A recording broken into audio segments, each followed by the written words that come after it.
Welcome back, you guys. Today we have an Eclipse rapid wall repair patch by DAP. And DAP is generally known for producing some pretty good products.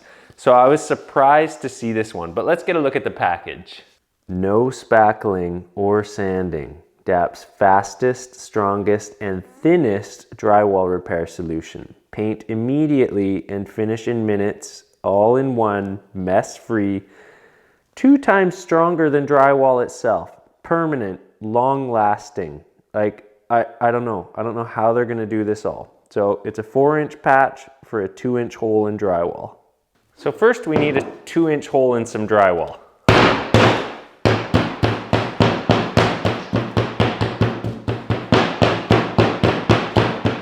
That's pretty good. Now let's take this out of the patch and get an actual look at it.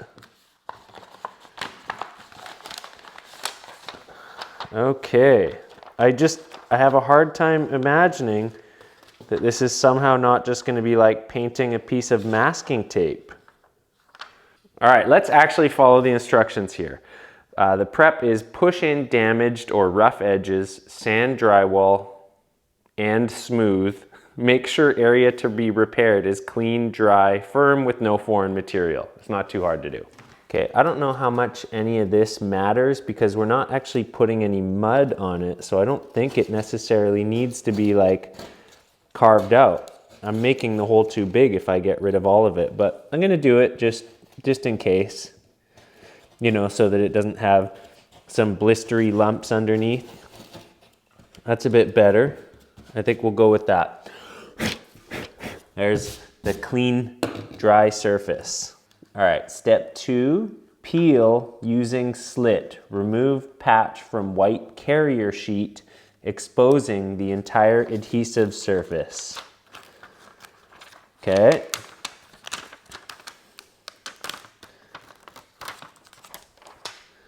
All right, so that's it, you guys. Seriously, this is it. This is somehow supposed to do it. All right, well, okay, the next thing it says is place, holding the outer edges of the patch, position the gray center circle of the patch over the center of the damage on the wall, and use your hand to completely smooth and adhere the patch to the surrounding drywall. Press firmly on the area that the patch is in contact with the drywall. Do not push through the damaged area and do not remove the DAP pop-up tab. So that's still on there, but do not remove the DAP pop-up tab or protective layer until after the first coat of paint. That's literally what it says. They forgot the T. Okay, step 4, paint. Paint immediately using a high quality paint roller, no spackling or sanding necessary. Like, I don't know, this seems crazy to me, you guys, but I'm gonna try it. Okay, here goes. Here goes. I mean, how is this supposed to be any different than just painting over a piece of masking tape? Like, no way this is gonna leave a good finish. Just no way. I mean, we'll wait till we're done to find out. There, that's a decent little coat of paint there. Now I do not have all day, so we're gonna heat gun this.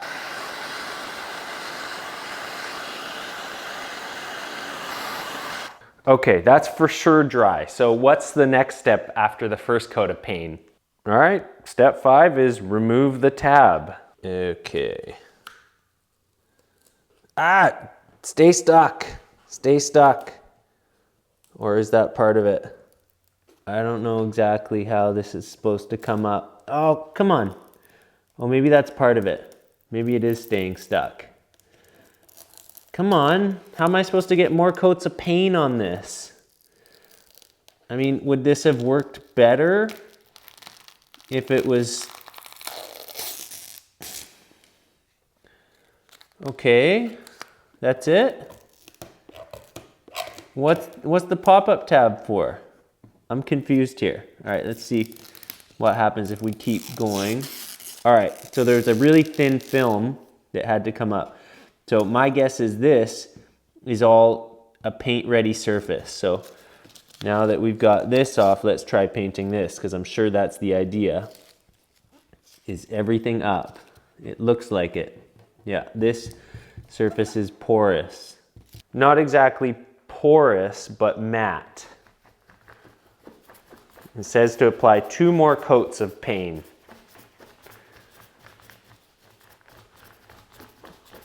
All right, there's one. All right, that's pretty dry and it's looking brutal so far, but we're not done. So before I even show you guys up close, let's do 2 coats of paint because that's what it calls for. I'm trying to get it on thicker this time. After 2 coats of paint. Okay, so we got a thicker coat on this time, more like what you would actually get on a wall. Dry it quick. Okay. I want to make sure that I'm not making this too hot, because maybe that would cause problems, like it would melt the plastic and make it pucker a little more. But I think we could take a look at this. Dang, son. That's one stealthy drywall repair. There's nothing acceptable about this yet. I think we need some more paint, and often I would actually sand a wall between a coat of paint, so let's maybe do a really light sand on the edges, even though it says it doesn't need it. Okay, but before we do, let's really quickly consult with the instructions again. So, finish. Apply 2 additional coats of paint for a smooth and invisible repair. That's a bold claim. Eclipse can be used on textured walls and How would you use this on a textured wall and ceiling? And will accept aerosol spray on textures or textured paint rollers. Oh, I so wish I had texture right now to try this out on. For best results, using a primer coat will increase paint adhesion and improve dry time. I don't know what best results would even look like. Okay, the paint is not moving. Let's give this just a really light sand with a sanding sponge. Okay, I'm gonna go so light here because I don't want to actually accidentally lift up any edges. Oh, ooh, right away sanding it took it back to that sort of cellophane. You can see right here. So sanding is not recommended on this at all. All right, well hopefully we can solve this with another coat of paint. This video is pretty painful. Oh man, okay, that's a thick coat of paint. Okay, so I think we are at 3 top coats, and I mean, we still have a giant funny shaped piece of cello tape on the wall. I swear this came from people painting over tape and being like, kind of hides. So one thing is, it is staying stuck. I can give it that, but let's put one last real thick coat of paint on here. Oh, sorry, that's never getting old to me. One real thick coat to hopefully start to hide those edges. I mean, at least if I could sand it, I might be able to hide those edges eventually, because, you know, paint does have like a little bit of building and hiding capacities, especially if you can sand it. But I mean, I'm not getting that option, but now we're at 4 top coats. Let's dry this out, and then I'm gonna lift this up and turn off my big bright filming light, and let's see what it would look like just under regular conditions on a wall, and then let's see how strong it is. You know, they called it their strongest repair. Like, if this is their strongest repair, I don't want to know what the rest of them are like. Okay, let's be really generous here and do this in the dark with no lights on. So, yeah, the closer you get, there it is. It's a beauty. I mean, maybe like under a shoe shelf in a closet, as long as it's not a firewall. But yeah, like even standing back here, especially once you find it, it's really easy to see. Let's get a couple lights on. Hello, Patch. Are you there? I mean, I'm looking at my viewfinder on the camera, if that's what it's called. But yeah, it's definitely there. I'm willing to accept that maybe some of these bits around the edge here could be the plastic expanding a bit from using a heat gun. So I wouldn't try using it with a heat gun, but even still, these edges, which it was obvious would not be able to be hidden, are still sticking out like a sore thumb. So you would still have to either put a bazillion coats of paint on there and try and sand those edges, hoping that it didn't scratch off the surface, or you'd actually have to break out the putty and try and hide those edges. But my guess is you'd still be stuck with this, no matter what. Let's see how strong it is now. So if they hadn't called this their strongest repair, I wouldn't even bother with this. But because they had the audacity to call it their strongest repair yet, I got to at least try it. Because let's say that you didn't manage to get the door stop in time and somebody opens the door. You know, if you did a really good job patching one of those holes, then you would just be left with like a small indent as long as somebody didn't fully open it. But yeah, let's see what happens. Get you guys up closer first. I'm not gonna hit hard either. Okay, that would actually stand up to a light doorknob hit.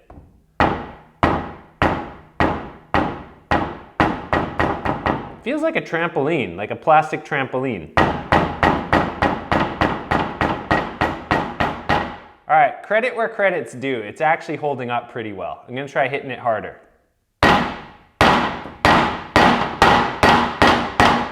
All right, now I'm damaging all the board around it, but this won't budge. So now it's all bent, but that took a lot. All right, I'm willing to play devil's advocate and say that like, if you had literally zero construction skills whatsoever, and you had a big hole behind a doorknob and you threw this thing on here and gave it enough coats of paint to not have any color differences, yeah, you'd still be able to see the outline of this thing. And they make bigger ones, like they make bigger ones for bigger holes. But this would fully hold up to a pretty good hit with a doorknob repeatedly. Like that was surprising. So in terms of like hiding, this is the hokiest, cheesiest patch I've ever seen. But in terms of actually holding up to a hit, that's stronger than drywall. I guess just there's enough adhesion here that it just can't, like, it can't suck in. I was expecting to see this thing break. I was expecting to see these edges start to pucker in and just the whole thing fail. But basically the plastic is actually bending and deforming. It's really thin. It's still a really thin film, but it is plastic and it's now bent. So now it's totally useless, but that would have taken so many hits from a doorknob to even get to this point. And I was starting to hit pretty hard at the end there. I want to hit really hard. I'm going to use the ball side of this thing and see if I can actually get it to go through this thing. No, it's just bending. Finally. That was not easy. So, okay, I think the claim that this is their strongest patch yet, yeah, for sure. Like if I was using one of those mesh metal patches, the edges of those would have lifted and curled and done all kinds of things way before. Although to be honest, I've never tried one, but I've seen enough of them fail from people using them to patch doorknobs and then getting hit by a doorknob again. It just makes the whole thing bend up. But yeah, this is actually the first drywall repair patch, like pre-bought patch I've ever used in my entire life. I've just never needed to, right? When you know how to patch drywall, you don't have to use stuff like this. But I could see this getting you out of a pinch. Let's say you got your house on the market and again, somebody forgets to install a doorknob, slams the door, or I mean, opens it too much and there's a hole in the wall and you got to get it done now. yeah, this could get you out of a pinch. So it's kind of handy to have in your toolbox there. But in terms of being like a legitimate drywall repair that you would actually do like on a customer's home, no, please don't. Like patch it properly and install that doorstop. I gotta say, I'm horrified at the finish of this and the thought that anybody would actually use this and expect an acceptable finish. Like I knew that wouldn't happen. I knew this was gonna be painting masking tape. But in terms of strength, again, I'm really shocked at how strong that actually was. So at the risk of repeating myself, yeah, this could get you out of a pinch, but don't ever use this on a customer's job, please. So yeah, thanks for watching Vancouver Carpenter. I don't even know what to call this video now. I had all sorts of thoughts in my head. I think I'm gonna call it the strongest and hokiest drywall repair patch I've ever seen, because it definitely is that. Anyways, thanks for watching, you guys. I hope you're doing awesome. I hope your projects are going well. Till the next one.